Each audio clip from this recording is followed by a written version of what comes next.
আমরা আজকে চলে এসেছি রোববারে মেনু পুঁই শাক করেছি আজকে, এটা লোটে মাছ দিয়ে করেছি। খাবে কিনা জানি না, ভালো লাগবে, কেউ পছন্দ করবে না, আমরা লোটে মাছ দিয়ে পছন্দ করি। টেস্ট করেছি, ভালো লাগছে। পুঁই শাকের চচ্চড়ি আর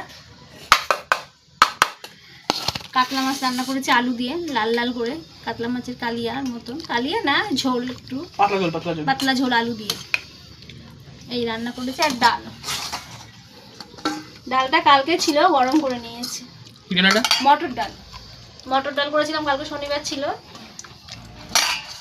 আর এটা চিকেন স্টু, ওর কাকিমা দিয়েছে ওকে, গাজর দিয়ে, বিনস আলু দিয়ে চিকেন স্টু করেছে। দিয়ে ছেলে জামা প্যান্ট, বৃষ্টি কি করবো, কালকে একবার ভাবছি বেরোবো কিন্তু বেরোতে পারিনি, শর্টসে ছেড়ে দিই।